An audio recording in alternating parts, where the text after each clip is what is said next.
आप देख रहे हैं अवाम की आवाज। कोविड-19 कोरोना वायरस का पहला केस दिसंबर 2019 में चाइना के शहर वुहान में रूनुमा हुआ। कहा जाता है कि ये वायरस वुहान की एक मार्केट से फैला। WHO ने इसे दुनिया भर में आलमी वबा की हैसियत से तस्लीम किया। दुनिया में कोविड-19 का पहला मरीज दिसंबर 2019 में चीन के शहर वुहान में सामने आया, जिसे डॉक्टर ली वैन लियांग पहले तिब्बी माहिर थे, जिसने साथी डॉक्टरों को कोरोना वायरस के फैलाव के मुतालिक तनबीह करने की कोशिश की। वैन लियांग वबा के भयानक नताइज से वाकिफ थे और वार्निंग देते रहे, लेकिन हुकूमत ने इसे सीरियस नहीं लिया। डॉक्टर ली इलाज करते हुए खुद भी वायरस की जद में आ गए और उनका इंतकाल हो गया। अगर डॉक्टर ली ये इत्तला ना देते तो आज दुनिया की 1/4 आबादी मर चुकी होती। चीन में 26 जनवरी को सिर्फ 2000 मरीज थे। अगले 10 दिनों में मरीजों की तादाद 25,000 हो गई और आने वाले दिनों में यह तादाद बढ़ती ही गई। लोग मरने लगे। हुकूमत ने संगीनी का अंदाजा लगाया और वुहान को मुकम्मल और चीन में जुज़वी लॉकडाउन किया। वहाँ परिंदों तक को गोली मार दी गई। सीवरेज को कंट्रोल किया गया। लोगों को घरों में मास्क और सैनिटाइजर के साथ साथ ग्लव्स फराहम कर दिए गए। नतीजतन लोग घरों तक महदूद हो गए। हर शख्स 15 मिनट बाद हाथ धोने का भी पाबंद था। इटली में 31 जनवरी 2020 को कोरोना का पहला केस सामने आया। अगले 25 दिनों में मरीजों की तादाद 450 और इंतकाल करने वालों की 12 थी। लिहाजा हुकूमत मुतमईन रही। इटालियन सदर ने टीवी पर इंटरव्यू देते हुए कहा, हम चीन नहीं हैं, हम इटली हैं और हालात मुकम्मल तौर पर काबू में हैं। घबराने की कोई बात नहीं। आखिरकार कोरोना से इटली में 59,000 लोग बीमार हो गए और 30 दिनों में 5,500 लोग मर गए। रोजाना 700 से 800 लोग मरते चले गए। 8 मार्च को आधा इटली और 10 मार्च को पूरा मुल्क लॉकडाउन कर दिया गया। तब तक बहुत देर हो चुकी थी। ईरान ने भी इटली जैसी गलती की। 19 फरवरी को कुम में पहला केस सामने आया तो ईरान हुकूमत ने वबा का कुव्वत ईमानी के जरिए मुकाबला करने की कोशिश शुरू कर दी। नतीजतन ईरान में सैकड़ों अमवात हुई और पाकिस्तान में भी ईरान से आने वाले ज़ायरीन की सूरत में ये वायरस फैला।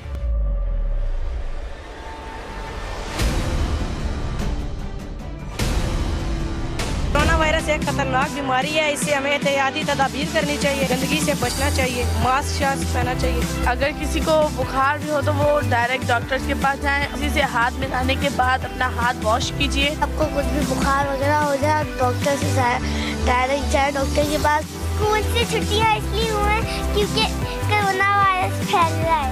ऐसे हाथ मिलाना चाहिए, मास्क पहनना चाहिए, हाथ को 20 दफा धोना चाहिए। बार बार अपना हैंड सैनिटाइज करते हैं और पानी भी पीते हैं। हैंड वॉश कर रही हूँ और एल्बो से मिलते हैं। पाकिस्तान में कोविड-19 का पहला केस कराची में रूनुमा हुआ, जो 27 फरवरी को एक ईरानी ज़ायर में पाया गया। कराची वो शहर है जहां इस वायरस का सबसे ज़्यादा मकामी सतह पर फैलाव देखा गया। 60 से ज़्यादा ऐसे अफराद में वायरस पाया गया जिन्होंने बैरून मुल्क सफ़र नहीं किया था। तब हुकूमत सिंध ने इस वायरस के खिलाफ ज़्यादा इक़दामात उठाने शुरू कर दिए।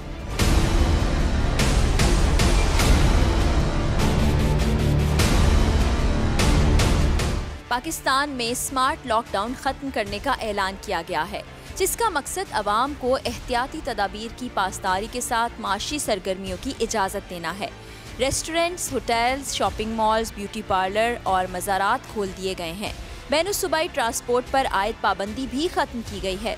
पाकिस्तान में कोरोना केसेस की कमी के बायस ये इक़दामात किए गए हैं ताकि अवाम की परेशानियों में कमी आ सके। लेकिन इसका मकसद ये नहीं कि अवाम बिल्कुल ही लापरवाह हो जाएं और कोरोना वायरस के खिलाफ कोई इक़दामात ना लें। एहतियात अब भी लाजिम है जब तक इसकी कोई वैक्सीन तैयार नहीं की जाती।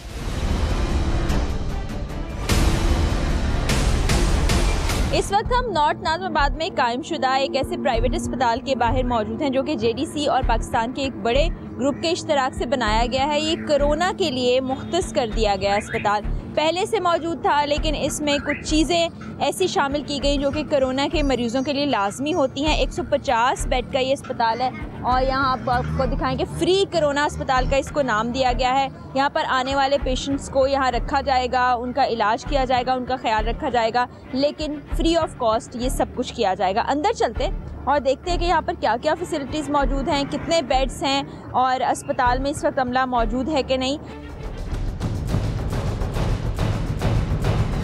ये जिस जगह पर हम दाखिल हुए हैं यहाँ पर मुझे 5 बेड्स तो नज़र आ रहे हैं, कुछ ये बेड्स भी हैं, तो जानने की कोशिश करते हैं ये क्या है। अस्सलाम वालेकुम जी, खैरियत से हैं आप? ये अस्पताल की मैनेजमेंट आप कर रहे हैं? जी हाँ, मेरा ताल्लुक जीडीसी से, और ये हम हुसैन लाखानी ट्रस्ट के तौर से जगह उनकी है।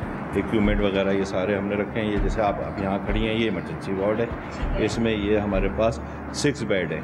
अच्छा, इसके बाद ये जो है ये पेशेंट बेड है मूवेबल करने के लिए। ठीक है, पेशेंट को एक जगह से दूसरी जगह मूव करने के लिए, उस हिसाब से ये हैं।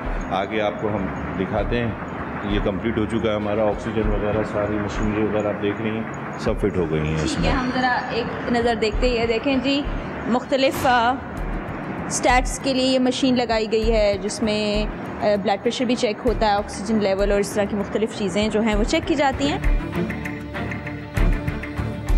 डॉक्टर साहब कैसी हैं आप? अल्हम्दुलिल्लाह। अच्छा, ये जो बेसिक स्टैट्स वगैरह को मॉनिटर करने के लिए ये है, इससे क्या क्या चेक किया जा सकता है? ये है कि इसमें हमें पल्स ऑक्सीमीटर की अलग से ज़रूरत नहीं पड़ेगी। इसमें पेशेंट का ब्लड प्रेशर सारा कुछ मॉनिटर, कार्डियक सारी एक्टिविटीज़ एक साथ ही पेशेंट की यहाँ मॉनिटर हो जाएंगी। और हमने ये हर बेड के साथ फैसिलिटी दी है, in this ward and in that ICU 2।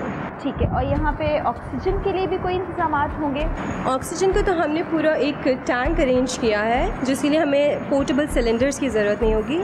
यहाँ ऑक्सीजन की पूरी लाइनिंग है, वो ऑक्सीजन जितनी पेशेंट को दरकार होगी वो उसी वक्त सर्व कर देगी। ठीक है, अच्छा आगे बढ़ते हैं। डिफरेंट सेक्शंस में हम चाह रहे हैं देखें और विज़िट करें। ये है इमरजेंसी, उसके बाद ICU में भी चलेंगे, क्योंकि कोविड पेशेंट्स के अंदर जो एक सिम्टम देखा गया है कि सांस फूल जाता है, सांस लेने में दुश्वारी होती है, ऑक्सीजन लेवल कम होता है। तो इसके लिए इनका कहना है कि टैंक्स का बंदोबस्त किया गया है ताकि जितने पेशेंट्स यहाँ पर आएँ उनको ऑक्सीजन प्रोवाइड की जा सके।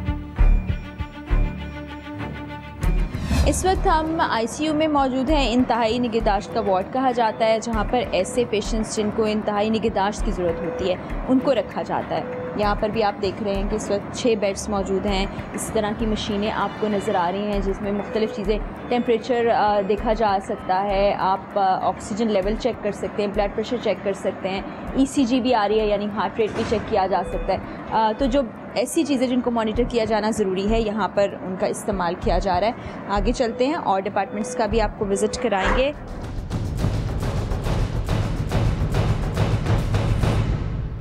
अच्छा जी, ये भी अभी मशीन आ गई है, इसकी भी फिटिंग है। आज इंशाल्लाह ये भी कंप्लीट हो जाएगी एक्सरे की। अच्छा, इसी तरह हमने एक और मशीन ली है एक्सरे की, वो पोर्टेबल होती है कि कोई मरीज़ अगर उठ के नहीं आ सकता तो हम उसी को उसकी बेड पे एक्सरे के लिए वो भी आपको दिखाता हूँ। मरीज़ यहाँ आएंगे उनका टेस्ट कैसे और कहाँ किया जाएगा? वो भी आपको अभी बताता हूँ। अभी आपको मैं ये चीज़ें दिखा रहा हूँ, फिर यहाँ का हम सिलसिला आपको बताते हैं कि ये है पोर्टेबल मशीन।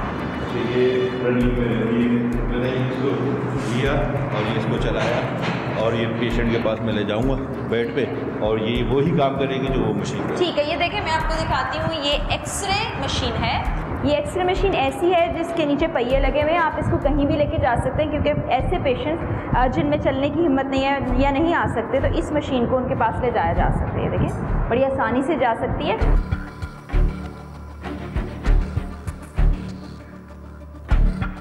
ये हमारा फर्स्ट फ्लोर पे पहला हॉल है, क्योंकि ये आइसोलेशन वार्ड है कि जो मरीज़ एक होता है ना कि PCR करा के टेस्ट करा के आता है और चलता फिरता होता है, उसके लिए हमने ये रखा है। जो ज़्यादा सीरियस होंगे वो ग्राउंड फ्लोर पे रहेंगे हमारे।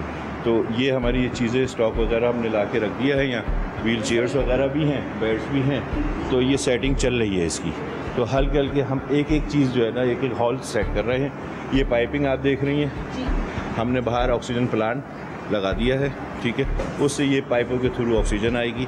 जो नॉर्मली आइसोलेशन में लोग आते हैं उनके लिए ऑक्सीजन हमारे, ठीक है, अगर ज़रूरत पड़े तो यहाँ मौजूद होगी। यहाँ पे बेड्स इंस्टॉल किए जाएंगे। व्हील चेयर्स आप यहाँ देख रहे हैं, जो पेशेंट चल नहीं पा रहा उसको व्हील चेयर पर यहाँ लाया जाएगा। अच्छा, ये PP डॉक्टर्स के लिए और स्टाफ के लिए है, सेफ्टी के लिए, ठीक है। और ये देखें एक शील्ड जो बनाई गई है, ये भी डॉक्टर्स इस्तेमाल करेंगे। जी जी बिल्कुल, ये फेस शील्ड है ताकि हमारे डॉक्टर कुछ इन्फेक्ट ना हो सकें। ये हमारा PP है और भी स्टॉक हमारे यहाँ मौजूद है। ठीक है। चूँकि आपको पता है कि जब डॉक्टर्स ऐसे मरीज़ों के दरमियान मौजूद रहते हैं जो कि कोविड पेशेंट्स हैं, उनको तो रहना ही रहना है, लेकिन अपनी सेफ्टी को सबसे पहले मद्देनज़र रखना है। चूँकि इतना ज़्यादा जहाँ पर वायरस मौजूद हो तो ये ख़दशा होता है कि डॉक्टर्स कॉन्ट्रैक्ट कर लें, और हमने देखा भी कि ऐसे बहुत से डॉक्टर्स अपने फ़राइज़ को सरअंजाम देते हुए इस जहान से ही चले गए। तो हम नहीं चाहते कि ऐसा कोई लॉस हो सके, जिसके लिए यहाँ हम ख़ास इंतज़ाम देख रहे हैं कि डॉक्टर्स के लिए सारी चीज़ें मंगवा के रखी गई हैं। जो PCR के यंग होते हैं, जैसे इनको कह देते हैं 14 दिन के लिए आइसोलेशन में चले जाएँ। कुछ गरीब लोग होते हैं जिनके घर के कमरे ही 2 होते हैं, तो वो कहाँ जाएंगे आइसोलेशन के लिए, तो उनके लिए हमने बाकायदा ये आगा खान ज़ियाउद्दीन जैसा ही माहौल रखा है और फ्री ऑफ कॉस्ट है ये।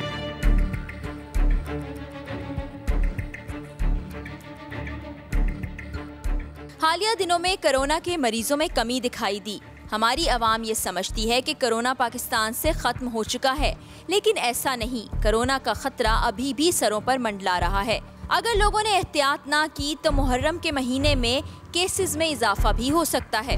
इस वक्त हम ब्रिगेडियर अहमद राशिद साहब के साथ मौजूद हैं, जो कि इस अस्पताल के MS हैं, जो कि आपको बताया हमने फ्री फैसिलिटी है। मुझे ये बताइए कि आपका कितना स्टाफ मौजूद होगा, एक शिफ्ट में कितने लोग होंगे, क्योंकि 150 लोग एक वक्त में आपके पास मौजूद होंगे, और उसके अलावा ICU अलग से है, और हमने देखा वेंट के लिए भी एक ICU अलग से बनाया गया है।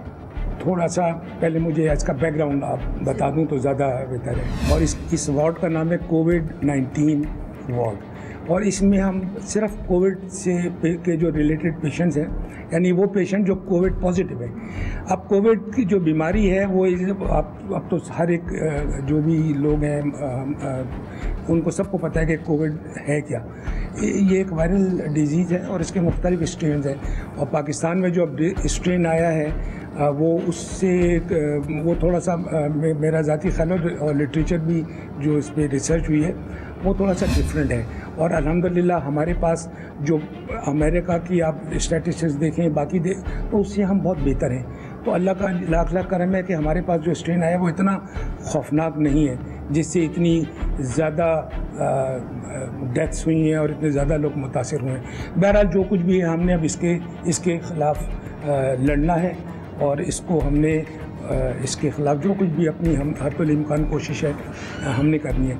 बेसिकली जो हमने वार्ड बनाया है ये 28 बेड्स का है, और इंटरनेशनल गाइडलाइंस कहती हैं कि आप रेड जोन, येलो जोन और ग्रीन जोन बनाएं। ब्रिगेडियर साहब ने हमें अस्पताल के मुख्तलिफ हिस्से नक्शे के जरिए समझाए। अच्छा, मैं थोड़ा सा आपको स्केच पे समझा दूं तो आपको ज़्यादा बेहतर समझ में आएगा। ये हमारा टोटल एरिया है जिसमें हमने ये वार्ड इस्टेब्लिश किया है। इसके 4 रास्ते हैं। अच्छा, ये क्रिटिकल एरियाज़ हैं, तो इसमें हमारी कोशिश ये होगी कि रेड जोन में जो लोग दाखिल हों और वो निकले वो अलहदा गेट से आए। तो रेड जोन वाले जो भी हमारे डॉक्टर्स हैं उनको हमने अलहदा, उसमें सारे हमारे क्रिटिकल केयर वाले डॉक्टर्स हैं और हमारे जो ICU टेक्नीशियंस हैं वो हैं उसमें, वो इस गेट से अंदर आएंगे। ये डोनिंग और डोफिंग एरिया। अच्छा, डोनिंग और डोफिंग ये होता है कि एक ख़ास किस्म का हमारे पास PPEs हैं। जो इस एरिया में काम करने वाले लोग हैं उनके लिए ज़्यादा एडवांस किस्म का वो आपके लिए PPEs हैं, वो यहाँ पहनेंगे, वार्ड के अंदर जाएंगे। अपना 8 घंटे की हमने रखी है, 8 घंटे की 3 शिफ्ट्स अपनी ड्यूटी देंगे, वापस आएंगे, अपने डोफ करेंगे, कपड़े अपने चेंज करेंगे, शॉवर लेंगे और इसी से दरवाजे से बाहर निकल जाएंगे। हम तो इस वक्त कोशिश कर रहे हैं लोगों की जानें बचाई जाएं, और इतना मेगा प्रोजेक्ट एक नहीं, हम 10 के लिए रेडी हैं। इसमें जितना आपने अपने विल पावर से काम लेना है और कहना है कि नहीं मैंने लड़के निकल जाना है, कुछ नहीं होता। ये तो वायरल इन्फेक्शन है। अगर 5-6 लोग हैं फैमिली में और 12,000 का टेस्ट, इसका मतलब 50-60 हज़ार रुपये उसको सिर्फ एक दफ़ा के टेस्ट के लिए चाहिए। पाकिस्तान में कोरोना वायरस से मुतासरा मरीजों की तादाद तकरीबन 2,90,000 तक जा पहुंची है, जबकि सेहतयाब मरीजों की तादाद तकरीबन 26,284 हो चुकी है। मजमूई तौर पर जाँ भाग होने वालों की तादाद 6,094 है। कमांड एंड कंट्रोल के मुताबिक अब तक 21,03,699 अफराद के टेस्ट हो चुके हैं। और 26,248 मरीज सेहतयाब हो चुके हैं। इस वक्त अस्पताल के जिस हिस्से में मैं मौजूद हूँ, आप मेरे पीछे ऑक्सीजन का ये बहुत बड़ा सा सिलेंडर, इसको क्या कहें, देख सकते हैं, टैंक जो है देख सकते हैं। सफ़र भाई मेरे साथ मौजूद हैं। सबसे पहले तो मुझे ये बताएं कि ये आपने ऑक्सीजन का इतना बड़ा टैंक कहाँ से लिया, क्योंकि मेरे ज़ाती मालूमात के मुताबिक ये मिल नहीं रही ऑक्सीजन कहीं से। बिल्कुल ऐसे ही है, ऑक्सीजन नायाब हो चुकी है और हमने पाकिस्तान ऑक्सीजन से रब्ता किया, इनके पास भी नहीं थे टैंक, बड़ी मुश्किलों से बहुत सारे ताल्लुकात लगाए, इस्तेमाल किए, तो उसके बाद जाके ये टैंक लिया। इसके साथ ही कूलिंग पॉइंट है, कंप्रेसर, ये तकरीबन मिलियनों रुपए का ये सारा सिस्टम यहाँ उतारा गया। सिर्फ मकसद एक ही था कि किसी का भी प्यारा ऑक्सीजन ना होने की वजह से घर में या एम्बुलेंस में मर ना जाए। अच्छा ज़फ़र भाई, मुझे ये बताएं कि आप बता रहे थे जब पहुँचे हैं यहाँ पर कि ये खैराती अस्पताल नहीं है, यहाँ जिस मरीज का इलाज होगा उसके पैसे दिए जाएंगे। लाजमी बात है, उस मरीज से 1 रुपया चार्ज नहीं किया जाएगा, पीछे से उसकी सारी पेमेंटें होंगी, हर चीज़ होगी। उस मरीज को यही तासुर होगा कि जैसे वो किसी बहुत बड़े प्राइवेट हॉस्पिटल में, यहाँ से अंदर आपने इसका सारा फर्नीचर देखा, मशीनें देखें, सारी मशीनें वो मशीनें इंपोर्ट की गई हैं जो शायद पाकिस्तान के सबसे बड़े अस्पताल में हो, क्योंकि मशीनों की जिम्मेदारी जेडीसी की थी, तो हमने कोई कॉम्प्रोमाइज़ नहीं किया है, हमने बहुत खुल के किया है। हमारे साथ हुनैद लाखानी साहब, हुसैन लाखानी ट्रस्ट है, वो डॉक्टरों की सैलरीज और मरीजों की मेडिसिन के अखराजात वो बर्दाश्त करेंगे। ये उसका कंप्रेसर का रूम है सारा, आप ये देख सकते हैं, सारी मशीनरी बिल्कुल नई इस्तेमाल की जा रही है। यहाँ पर कुछ भी नहीं है, जो ऑक्सीजन वहाँ से आएगी वो यहाँ आएगी कंप्रेसर रूम से, और यहाँ से फिर तमाम वार्डों में, आईसीयू में, एसडीयू में ये सारे उसके पॉइंट्स लगे हुए जहाँ पर जाएगी। तो ये सारा काम जो शायद सालों में होता है, हमने दिनों में कर दिया, एक रिकॉर्ड बना दिया है कि हमने 10 दिन का वादा किया था, हम 10 दिन में रेडी करके खड़े में हैं। नेगेटिव प्रेशर प्लांट का WHO ने बोला कि मरीज़ जो ऑक्सीजन ले रहा है या सांस ले रहा है, उन जरासीम को वहीं किल करना है, वरना हम अस्पताल नहीं खोलने देंगे। जो भी उनके रूल्स हैं हमने वो भी लगा दिया, और इंपोर्ट की मशीनें बाहर से, तो इससे स्पीड से काम नहीं हो सकता। अभी ये हमें इजाज़त दें, कल हम परसों दूसरा अस्पताल शुरू कर देंगे, 10 दिन में वो कंप्लीट करेंगे, तीसरा शुरू कर देंगे। हमारी कोशिश है कि हम 10, 12, 15 अस्पताल ऐसे बना दें कराची में, जहाँ किसी भी इलाके का रहायशी जाए, अपने मरीज़ की जान बचवाए, इलाज करवाए मुकम्मल, चाहे जितना भी बिल बन जाए, लाखों रुपए, और अपने मरीज़ को लेकर घर जाए जिंदा। एक जैसे कोविड का पेशेंट है, उस पर लाखों रुपए खर्चा आ सकता है। आपने कहा कि आप मरीज़ से बिल्कुल 1 रुपया भी चार्ज नहीं करेंगे, तो ये जो आपके इतने सारे फंड्स लगाने पड़ेंगे, ये कैसे जनरेट होंगे, कैसे आएंगे? हज़रात कर रहे हैं। हमने लॉकडाउन में जो राशन का सिलसिला शुरू किया था, वो एशिया का सबसे बड़ा राशन का प्रोग्राम बन गया। आज की डेट में भी 400 गाड़ियाँ निकल रही हैं, 6ठा महीना शुरू होने वाला है। तो कैसे मुमकिन हो रहा है? क्योंकि मुखिर हज़रात पूरी दुनिया में जो बैठे हैं, उनका दिल धड़कता है अपने लोगों के लिए, परेशान होते हैं वो, तो वो लोग हमारा साथ दे रहे हैं और ये सिलसिला उसी तरह चल रहा है, बिल्कुल उसी तरीके से। आज लोग हमसे रब्ता कर रहे हैं, हम अपने मरहूम की जानिब से जी एक्सरे मशीन देना चाह रहे हैं, हम जी एक वेंटिलेटर देना चाह रहे हैं, जी 15 लाख का है, अच्छा जी हम आपको एक मॉनिटर देना चाह रहे हैं। ये जितने मॉनिटर लगे हुए, अगर आप टोटल मॉनिटर कर लें यहाँ से लेकर वहाँ तक, तो शायद आपको किसी सरकारी अस्पताल में भी इतने नहीं मिलेंगे। तो हम तो इस वक्त कोशिश कर रहे हैं लोगों की जानें बचाई जाएँ, और इतना मेगा प्रोजेक्ट एक नहीं, हम 10 के लिए रेडी हैं। और जो मशीनें हमने इस्तेमाल की हैं, आप चेक कर लें इसका स्टैंडर्ड क्या है मशीन। बिल्कुल, हमारी दुआएं आपके साथ हैं। ऐसे तमाम लोग जो सिर्फ इंसानियत के नाम पे काम कर रहे हैं, उन तमाम लोगों को हम सैल्यूट पेश करते हैं, उनकी हिम्मत को दाद देते हैं कि इस मुश्किल वक्त में भी वो आगे आ रहे हैं, काम करें मुसलसल। जब से लॉकडाउन शुरू हुआ, चाहे वो राशन देना हो, अस्पताल बनाना हो, लोगों की इमदाद करनी हो, तो अल्लाह ताला इनको तौफीक दे, और थोड़ी सी तौफीक हमारी गवर्नमेंट को भी दे दे। उसमें सिंध हुकूमत भी शामिल है, वफाकी हुकूमत भी शामिल है, कि वो कुछ स्ट्रेटजी बना लें तो शायद हालात बेहतर हो जाए।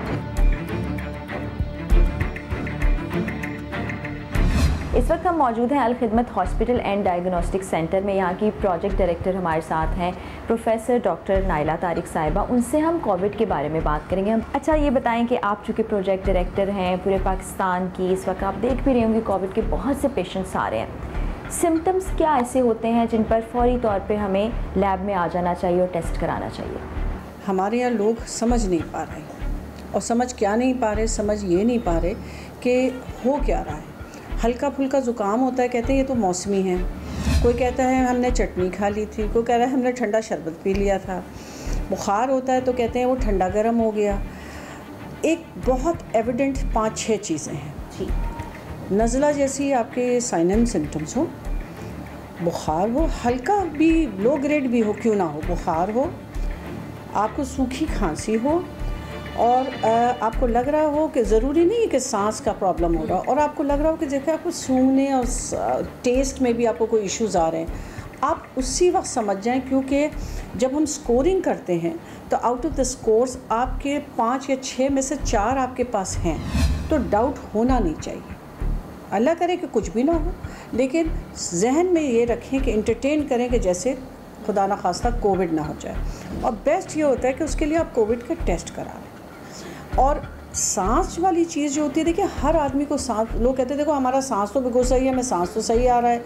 कुछ लोगों ने, अक्लमंदों ने पल्स ऑक्सीमीटर भी रख लिया है, तो वो कहते हैं देखिए हम तो देखिए हमारी ऑक्सीजन कितनी अच्छी आ रही है, तो हम तो बिल्कुल, ये सब कुछ बाद में चीज़ें होती हैं। अच्छा डॉक्टर साहब, ऐसा मुमकिन है कि एक शख्स ने ये सिम्टम्स महसूस किए, ये जो आपने काफ़ी सारे बताए, मुझे 3 या 4 सिम्टम्स महसूस किए, उसने अपने आप को आइसोलेट कर लिया और 14-15 दिन के बाद वो वहाँ से बाहर निकला और बिल्कुल नॉर्मल रूटीन शुरू कर दी, तो क्या वो कैरियर है, किसी को वो इन्फेक्शन लगा सकता है या सेफ़ है? देखिए नॉर्मली तो जो CDC गाइडलाइंस और WHO कहती है, अब तो हमने 12 दिन के बाद ही कर दिया है कि 12 दिन बाद ही वो ठीक हो जाता है। तो अपेरेंटली वो जो स्पिलिंग टाइम होता है वो ख़त्म हो चुका होता है। तो अगर उसने आइसोलेट कर लिया अपने आप को और उसके बाद निकल रहा है तो फेयर इनफ, कोई ऐसा इशू है नहीं। अच्छा डॉक्टर साहब, कुछ लोग जब उन्हें कोई सिम्टम्स आते हैं और वो टेस्ट करा लेते हैं तो उसके बाद वो बहुत पैनिक हो जाते हैं या स्ट्रेस में चले जाते हैं, डिप्रेशन ले लेते हैं, ऐसी सूरत में जब उनका रिज़ल्ट पॉजिटिव आता है। लेकिन बिल्कुल आपने बिल्कुल सही बात बताई है। इसमें सबसे जो इम्पोर्टेंट चीज़ है आपकी इम्यूनिटी है। अब आप जितना डिप्रेस होंगे, जितना आप स्ट्रेस में जाएंगे, उतनी आपकी इम्यूनिटी लो होती जाएगी। इसमें जितना आपने अपने विल पावर से काम लेना है और कहना है कि नहीं मैंने लड़के निकल जाना है, कुछ नहीं होता, ये तो वायरल इन्फेक्शन है, जैसे और वायरल इन्फेक्शन थे जैसे ये भी वायरल इन्फेक्शन है, तो फिर ज़्यादा वो है कि पॉसिबिलिटी है कि आपको कोई प्रॉब्लम होगी नहीं। तो मेरे हिसाब से अगर किसी को आ गया, कोविड आ गया, पॉजिटिव आ गया, बड़ा पॉजिटिवली कहना चाहिए कि ठीक है इंशाल्लाह निकल जाएंगे। और निकल जाते हैं वो लोग जो अपनी इसको विल पावर को लेके चलते हैं। उनको बिलीव मी, मैं कितनों को जानती हूँ जिनको कुछ भी नहीं हुआ। एंटीबॉडीज़ जो टेस्ट कराया जा रहा है, कुछ लोग नहीं कराते कोविड का टेस्ट, वो एंटीबॉडीज़ कराते हैं, नेगेटिव आ जाए तो खुश होते हैं कि हमें कोविड नहीं है। ये कितना ऑथेंटिक है और वाकई ये इस चीज़ को प्रिडिक्ट करता है कि आप कोविड से बच चुके हैं या चांसेस फिर भी होते हैं? एक सिंपल सी बात ये, जो स्वॉबिंग होती है, चाहे वो गले की हो या नाक की हो, swabbing is the confirm test, confirmatory test. ये बात साबित हो चुकी है, कंफर्मेटरी टेस्ट सिर्फ स्वॉबिंग है। तो अगर किसी को ये पता हो कि मुझे हो गया है या मुझे ये सिम्टम्स थे, तो वो स्वॉबिंग ही कराए, क्योंकि उसी से उसके कन्फर्मेशन होगा। रह गई बात एंटीबॉडीज़ की, तो देखिए एंटीबॉडीज़ जो होती है ना टेस्ट, वो कभी भी डायग्नोसिस के लिए नहीं होती। एंटीबॉडीज़ देखते हैं सीरो प्रिवलेंस के लिए, यानी कि कितनी कम्युनिटी के अंदर लोगों को एंटीबॉडीज़ डेवलप हो चुकी हैं, कितने लोगों का एक्सपोजर हो चुका है। तो जैसे अगर आप कोई स्टडी कर रहे हैं और आप देखना चाह रहे हैं कि यार इस इलाके में, चले मैं नाज़िमाबाद को पिक कर लेते हैं, फिर सेंट्रल ले लेते हैं, डिस्ट्रिक्ट ईस्ट ले लेते हैं, और वहाँ रैंडमली 10,000 20,000 की स्क्रीनिंग करें, 30,000 की स्क्रीनिंग, जस्ट टू सी कि क्या कोविड की वहाँ पे फैलाव था और कितना कोविड वहाँ पे रहा, कितना नहीं रहा, तो कितनी वहाँ पे एंटीबॉडीज़ आई। ये सीरो प्रिवलेंस तक तो आपको दे सकता है, सीरो प्रिवलेंस, ये डायग्नोसिस नहीं देता। क्या कोविड पेशेंट जो एक दफ़ा इस सब से गुजर चुका है दोबारा भी इन्फेक्ट कर सकता है अपने आप को या वायरस को कॉन्ट्रैक्ट कर सकता है? हमें अभी कुछ इस वायरस के बारे में इतना पता ही नहीं है। तो जिन लोगों को हो जाता है, वो मैं कहूँगी वो शेर बन के ना फिरें और ये कहें कि भाई हमें तो हो गया, अब हमें कुछ नहीं होने का, क्योंकि हमें नहीं पता हाउ इट विल एक्ट, क्या पता दोबारा हो जाए। ठीक है डॉक्टर साहबा, बहुत शुक्रिया आपका, अपने बड़ी तफसील से हमें सारी इन्फॉर्मेशन दी और मेरे लिए भी बहुत सी नई चीज़ें थी, देखने वालों के लिए भी बहुत सी नई चीज़ें होंगी। कोरोना के मरीजों के लिए घर में बैठे सहूलियात भी मुयस्सर की गई हैं, यानी कि घर पर टेस्ट भी हो सकता है। इस वक्त हम अल खिदमत फाउंडेशन के हेड ऑफिस में मौजूद हैं जो कि कराची में, और हमारे साथ इंजीनियर साबिर अहमद साद मौजूद हैं जो कि अल खिदमत हेल्थ फाउंडेशन पाकिस्तान के जनरल सेक्रेटरी हैं। इनसे हम जानते हैं कि पाकिस्तान भर में कितने सेंटर्स काम कर रहे हैं। सबसे पहले हम कराची की बात करेंगे।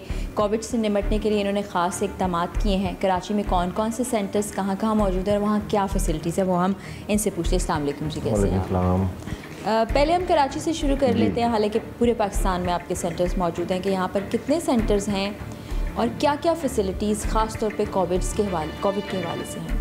बिस्मिल्लाहिर्रहमानिर्रहीम। सबसे पहले तो समा का शुक्रिया कि उन्होंने हमें मौका दिया कि हम अल खिदमत के हवाले से जो हमारी फ़ैसिलिटीज़ हैं उस हवाले से आपसे गुफ्तगू करें। अल खिदमत वैसे तो पूरे पाकिस्तान के अंदर आपको पता है इस पूरे पेंडेमिक में जब से ये मार्च से शुरू हुआ है बहुत ज़्यादा एक्टिव है। इसमें कम्युनिटी रिलीफ का हमारा बहुत बड़ा सेगमेंट था जिस पे हमने काम किया था, वो तो खैर आप लोगों ने देख ही लिया होगा। लेकिन जो एक बड़ा सेक्टर था वो हेल्थ का था। हेल्थ के अंदर जो है इस्टेब्लिशमेंट ऑफ ICU यूनिट्स हमने पूरे पाकिस्तान में किए, लेकिन चूँकि इस पर्टिकुलरली आप अभी लैब के हवाले से बात कर रहे हैं तो मैं इसी पे फोकस करूँगा। लैब जो है वो सबसे चैलेंजिंग एरिया था, इसलिए कि पाकिस्तान में टेस्टिंग की फैसिलिटीज़ जो है पब्लिक सेक्टर के अंदर, गवर्नमेंट सेक्टर के अंदर बहुत कम हैं, बहुत कम थी, और पब्लिक सेक्टर के जो टेस्ट रिज़ल्ट्स हैं उनके ऊपर एतमाद का भी एक मसला है, यानी जो गवर्नमेंट सेक्टर के अंदर काम होता है। इस पूरी सूरत हाल को हमने देखते हुए हमने फैसला किया कि हम यहाँ पर इस्टेब्लिश करें। इसलिए कमर्शियल सेक्टर के अंदर जो प्राइवेट लैब्स हैं उनके रेट्स इतने हाई हैं कि एक आम आदमी तो अपना एक टेस्ट कराने का जो अफोर्ड नहीं कर सकता, यानी वो 8,000 से या 7,000 से शुरू होते हैं और 12,000 तक जो है मुख्तलिफ हॉस्पिटल्स के रेट हैं। तो अगर किसी की फैमिली में कोविड हो जाए तो वो तो मर ही गया बिल्कुल, ना तो उसको तो घर बेचना पड़ जाए। ऐसा सूरत हाल पैदा हो गई है कि अगर 5-6 लोग हैं फैमिली में और 12,000 का टेस्ट, इसका मतलब 50-60 हज़ार रुपये उसको सिर्फ एक दफ़ा के टेस्ट के लिए चाहिए। और कोविड के बारे में आपको पता है ना कि ये वायरस जिस तरह का है, इसमें आपको 2-3 दफ़ा भी ये टेस्ट कराने पड़ सकते हैं, ठीक है ना, ताकि आप पॉजिटिव से नेगेटिव की तरफ जाने में टाइम लगता है। अच्छा, जैसे कि आपने बताया कि कलेक्शन सेंटर्स आप और भी बढ़ा रहे हैं, मज़ीद पूरे पाकिस्तान में सेंटर्स मौजूद हैं। कुछ ऐसे लोग होते हैं जो चाहते हैं कि घर पे ही उनका टेस्ट हो जाए, या उनकी हालत ऐसी नहीं होती कि वो हॉस्पिटल तक आ सके, तो डोर स्टेप पे ये फैसिलिटी मौजूद है कि हमारे पास एक हमने एक्सक्लूसिव नंबर जो है वो मार्केट किया हुआ है इस वक्त। उस नंबर के ऊपर आप कॉल करें तो आपसे बुकिंग ली जाती है। और कराची चूँकि बड़ा शहर है, इस वक्त हमने फौरी तौर पर 2 गाड़ियाँ मख्तस की हुई हैं, उसके अंदर टीम मौजूद है कराची के मुख्तलिफ इलाकों में जाने के लिए, और वहाँ से वो सैंपल कलेक्शन हो रही है। और कल की रिपोर्ट थी मेरे पास, मेरा ख्याल है कोई 30 के करीब सैंपल कल घरों से कलेक्ट हुए हैं। तो आहिस्ता आहिस्ता ये तादाद भी बढ़ रही है जो घरों में लोग बैठे हुए हैं। घर की कलेक्शन के लिए जो है हमने, चूँकि उसमें ऑपरेशनल कॉस्ट भी हमारी बहुत ज़्यादा इन्वॉल्व हो गई है, तो हमने उसकी कॉस्ट 4,000 रखी है। वो स्टिल बिलो द कॉस्ट जो हमारी टेस्ट की कॉस्ट है उससे अभी भी कम है। वो कोई आइसोलेशन वार्ड्स बनाए गए हैं कोविड पेशेंट को कैटर करने के, वेंटिलेटर, ICU? हमने यहाँ पर कराची के अंदर जो है एक काम ये किया कि हमने वेंटिलेटर्स बनाए थे, हमने लिए थे वेंटिलेटर्स, परचेज़ किए थे, और हमने एक आइसोलेशन वार्ड भी हमने इस्टेब्लिश कर लिया था गुलशन हदीद के अंदर। लेकिन बाय द टाइम हमें पता ये चला कि इस वक्त ट्रेंड HR मौजूद नहीं है। इवन ये कि जो पल्मोनरी के डॉक्टर्स होते हैं, जो चेस्ट स्पेशलिस्ट होते हैं, वो मौजूद नहीं है इस वक्त मार्केट के अंदर। वो सब इंगेज हैं जहाँ जहाँ ऑलरेडी हॉस्पिटल्स हैं। तो हमने ये किया फिर कि बजाय इसके कि वो चीज़ें हमारे पास पड़ी रहे, हमने एक MOU साइन किया इंडस हॉस्पिटल के साथ, और अपने SIU, अपने जो वेंटिलेटर्स थे वो हमने उनको दे दिए। तो वो आप लोग कोलैबोरेशन में काम कर रहे हैं? वो हमारी कोलैबोरेशन के साथ जो हमारे पास जो वेंटिलेटर्स थे वो हमने उनके हवाले कर दिए कि ये पेंडेमिक का टाइम है, आप लोग इस्तेमाल करें, इसलिए कि आपके पास ये फैसिलिटी इस्टेब्लिश मौजूद है। हमें मालूम हुआ कि जो हॉस्पिटल है वो भी एप्लीकेशन की सूरत में मौजूद है। हमारी ऐप की पावर ने उन तमाम हेल्थ केयर प्रोफेशनल्स को घर पे ट्रीटमेंट प्रोवाइड किया है। सूबा सिंध में मुतासरा मरीजों की तादाद तकरीबन 1,23,849 तक जा पहुंची है, जबकि सूबा सिंध में अब तक तकरीबन 1,15,741 मरीज सेहतमंद हो चुके हैं। खैबर पख्तूनख्वा में कोरोना के बायस हलाकतों की मजमूई तादाद 1,231 हो गई है। मुतासरा मरीजों की तादाद तकरीबन 34,692 है और 31,612 अफराद कोरोना वायरस से सेहतयाब हो चुके हैं। पंजाब में मरीजों की तादाद तकरीबन 94,360 और अमवात 2,169 हो गई हैं। सूबे में अब तक कोरोना के तकरीबन 86,266 मरीज सेहतयाब भी हो चुके हैं। इस्लामाबाद की बात की जाए तो मजमूई तौर पर तकरीबन 15,241 मरीजों की तादाद है। अब तक 171 अफराद जाँ बहक हुए और कोरोना से मुतासिर 12,914 अफराद सेहतमंद भी हो चुके हैं। गिलगित में कोरोना के मरीजों की तादाद 2,321 और अमवात की तादाद 55 हो गई है, जबकि 1,902 अफराद सेहतयाब हो चुके हैं। बलूचिस्तान में जाँ बहक होने वालों की तादाद 138 हो गई है। जिस तरह से आजकल की दुनिया में हर चीज़ डिजिटल हो चुकी है, साइंटिफिक तरीके आ गए हैं, उसी तरह हमें मालूम हुआ कि जो हॉस्पिटल है वो भी एप्लीकेशन की सूरत में मौजूद है, जिनको आप अपने फ़ोन में ऐप डाउनलोड करेंगे और उसी तरह से जैसे बाकी ऐप से आप मुस्तफ़ीद होते हैं हो सकते हैं। तो इस वक्त हेल्थ सोल्यूशंस के नाम से इस ऐप को जो चलाने वाले शख्स हैं यानी कि अदनान चिश्ती साहब, जो कि फ़ाउंडर हैं इस ऐप के, वो हमारे साथ मौजूद हैं। आइडिया कैसे आया और अब क्या क्या सर्विसेज आप प्रोवाइड करते हैं? जब आदमी के ऊपर खुद पे बीतती है, खुद उस पैराए से, उस पीरियड से गुजरता है, तो ये आइडिया आता है। तो मेरे वालिद जो हैं वो खान हॉस्पिटल में एडमिट थे और उनको जो है वो खून की बोतलें चाहिए थी, पिंट्स चाहिए थे, 33 पिंट्स। लेकिन वो 33 पिंट्स जमा करना मेरे लिए जो है वो ऐसा लग रहा था कि ये कोई बहुत नया सा काम है मेरे लिए। तो वहाँ से आइडिया शुरू हुआ और इसको हमने बढ़ाते बढ़ाते ऑनलाइन ब्लड बैंक को बढ़ाते पूरा कंप्लीट हॉस्पिटल की शक्ल दी। इसका नाम हेल्थ सोल्यूशन इसीलिए है कि हम लोग चाहते थे कि एक प्लेटफॉर्म ऐसा हो, एक हॉस्पिटल ऐसा हो, लोगों को जाके अस्पतालों में लाइनें ना लगानी पड़ें और घर पे उनका इलाज किया जा सके। मैं ये जानना चाहूँगी कि प्राइसिंग आपने कैसे की है? देखें, इसमें प्राइसिंग तो सेम है, जो एक प्राइवेट लैब की प्राइसिंग है वही आप अगर जाके टेस्ट कराते हैं तो भी प्राइस सेम है और घर पे टेस्ट कराते हैं तो भी प्राइस सेम है, कोई एडिशन नहीं है। ठीक है, लेट्स सपोज अगर किसी शख्स को ज़रूरत है लाइफ सेविंग के लिए और उसे डॉक्टर भी चाहिए, उस वक्त ब्लड भी चाहिए, इक्विपमेंट भी आपको भेजना पड़ रहा है और सारी बातें ट्रैवल करके आपकी टीम जा रही है और वो वहाँ जाके आपको मालूम होता है कि वो आपके जो चार्जेस हैं वो पे नहीं कर सकता। देखें, हमारे पास जो पेमेंट ऑप्शन है उसमें ही हमने 3 ऑप्शन दिए हुए हैं, क्रेडिट कार्ड और कैश ऑन डिलीवरी और तीसरा ये है आई कैन नॉट पे। अगर थर्ड ऑप्शन कोई ऑप्ट करता है तो हमारे पूरे कॉल सेंटर है, उसमें तमाम लोगों को ये इंस्ट्रक्शन है कि उससे कोई ये सवाल नहीं पूछेगा कि वो क्यों पैसे नहीं पे कर सकता, यानी उसका इलाज फ्री ऑफ कॉस्ट होगा, 100% फ्री है। ऐसे बहुत से लोग होते हैं जो टेस्ट कराने घर से बाहर भी नहीं जा सकते या नहीं जाना चाहते और ऐसे बहुत से लोग होते हैं जो उनके करीब भी नहीं आना चाहते। तो ऐसी सूरत में आपके यहाँ हेल्थ सोल्यूशन पर कुछ ऐसी ख़ास चीज़ या ख़ास लाएअमल था जिससे लोग फ़ायदा उठा सकें? अब वो तमाम लोग जो हॉस्पिटल नहीं जा सकते थे, इवन के हेल्थ केयर का बहुत बड़ा स्टाफ, जैसे अब्बासी शहीद के 32 हेल्थ प्रोफेशनल जो हैं वो इमरजेंसी बंद कर दी थी उनकी और उनको जो है वो घर पे बंद कर दिया था। तो हमारी ऐप की पावर ने उन तमाम हेल्थ केयर प्रोफेशनल्स को घर पे ट्रीटमेंट प्रोवाइड किया है और तकरीबन कोई 400+ कोविड के पेशेंट थे जिनको हमने होम ट्रीट किया है। अच्छा, बायोमेडिकल इंजीनियरिंग, आप खुद भी बायोमेडिकल इंजीनियर हैं, ये होती क्या है और ये हेल्थ के किस शोबे को सर्व करती है, इसका काम क्या होता है? देखें, बायोमेडिकल इंजीनियरिंग इटसेल्फ काफ़ी नेगलेक्टेड है पाकिस्तान में पिछले काफ़ी अरसे से। यहाँ तक कि पाकिस्तान इंजीनियरिंग काउंसिल में जो मेंबर होता है वो भी बायोमेडिकल इंजीनियरिंग का नहीं है, इलेक्ट्रॉनिक्स इंजीनियर का जो मेंबर है वो ही बायोमेडिकल को देख रहा है इस वक्त। जबकि हेल्थ केयर इस वक्त 90% मशीन डिपेंडेंट हो चुका है।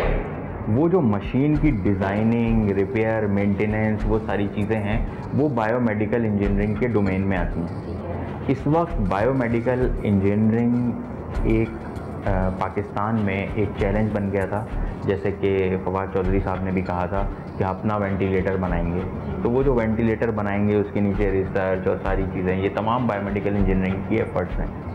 और बायोमेडिकल के हमारी अपनी एक छोटी सी एसोसिएशन है बायोमेडिकल इंजीनियर्स की। उस एसोसिएशन के तहत हमने ऑनररी पाकिस्तान में एक ड्राइव की और जितने डेड वेंटिलेटर्स थे जो हम इस पीरियड में सही कर सकते थे ताकि हम इस पेंडेमिक से बाहर निकल सकें और ज़्यादा से ज़्यादा लोगों को दे सकें, तो वो तकरीबन 114 वेंटिलेटर, डेड वेंटिलेटर्स हमारी टीम ने रिपेयर करके फ्री ऑफ कॉस्ट जो है वो अस्पतालों में पहुँचाएँ गवर्नमेंट के।